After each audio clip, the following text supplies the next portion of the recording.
ang pinakamahalagang utos para po sa mga Israelita. Yung ating 10 utos, sa kanila ay 11 utos. Ano yung unang utos nila? Ang unang utos nila ay ibigin makinig ka, o Israel.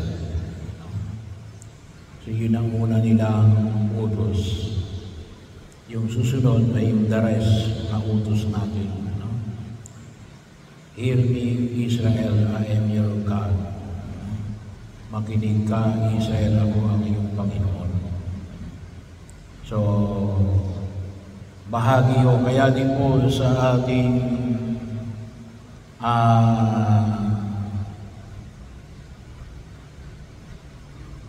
utos na kung tawagin natin i-summary ng 10 utos natin o 11 utos ng mga Israelita. Ito yung binigay ko sa mga LCM. Ano yun? Pakinggan mo, Israel. So, Panginoon, ang Panginoon na ating Diyos, siya lamang ang Panginoon. Ibigin mo ang Panginoon mong Diyos ng buong puso, ng buong kaluluwa, ng buong pag-iisip, at ng buong lakas. Kaya kasama po yun eh. Hindi lang po yung ibigin mo ang Diyos, ibigin mo ang pakinggan mo, Israel. Sinama yun. Ako ang Panginoon mong Diyos. Bahagi yun ng pagkilala. Yun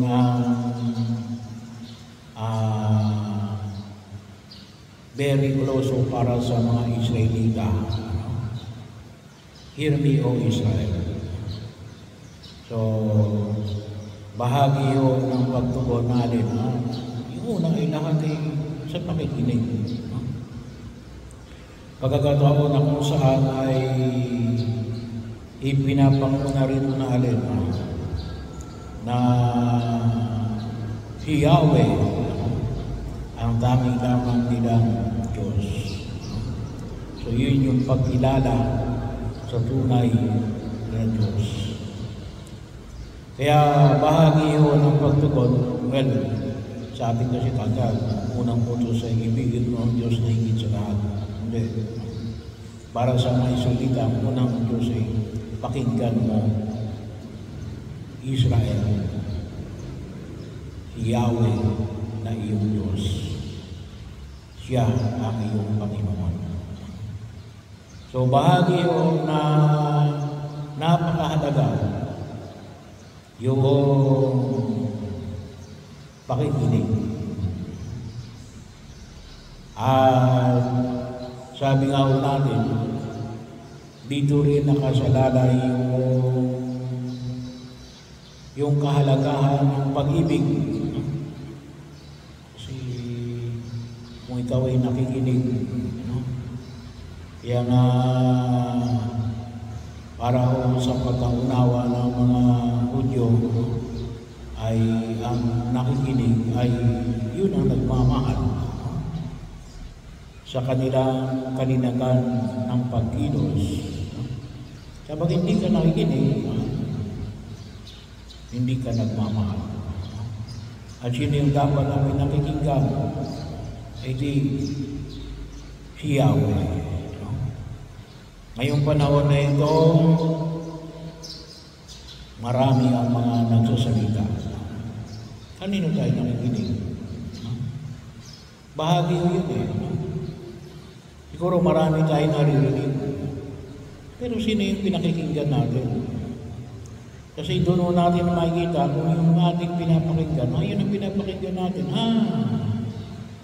Yun ang minamahal natin. Kasi yun ang pinapakinggan natin eh. Kaya bahagi ko yun.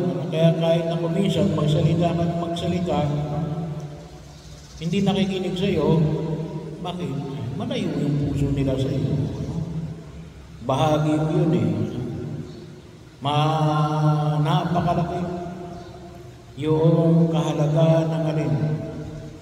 Pakikinig. Kaya napakahalaga rin yung sistema ng mga Hudyo, yung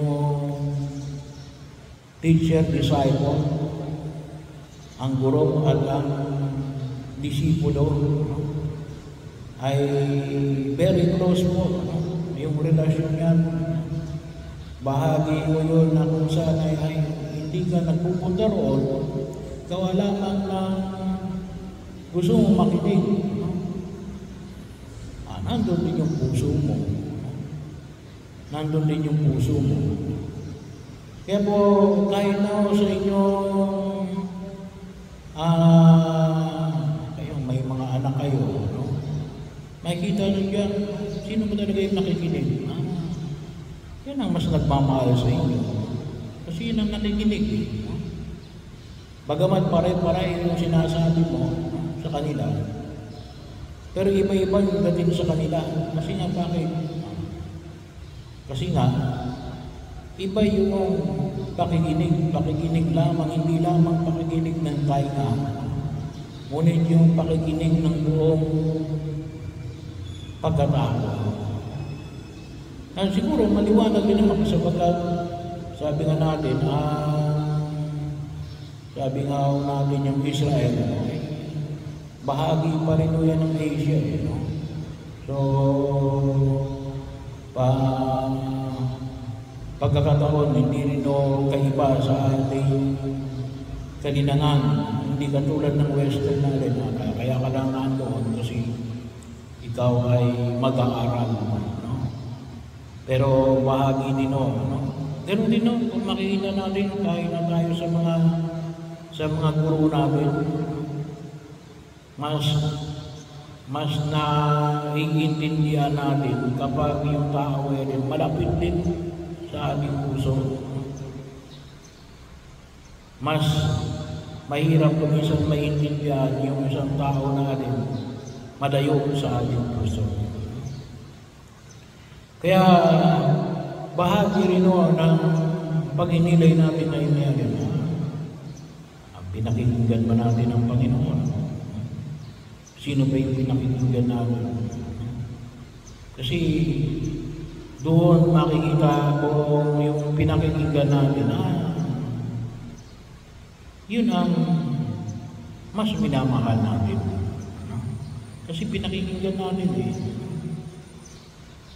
Kaya bahagi yun ng pagkilos at kalinangan na makita ko natin. Hindi ko natin pwedeng ilayo yung pag-ibig at saka yung tunay na nakikinig. Yung sa atin, kapag sinabi natin nakikinig, ay di yung kumikilos. Kaya kung minsan sinasabi na mga matatanda, hindi ka kasi nakikinig. Hindi sapagkat hindi mo alam. Ngunit bakit? Hindi ka kumikilos. Wala din yung puso mo Napakinggan ng tainga mo, pero hindi ng puso mo. Kaya bahagi rin mo yun. Kaya nga later on, na-realize natin sa kanyang mensahe, anong sinabi ni Jesus, ang umiibig sa akin ay nakikinig sa aking mga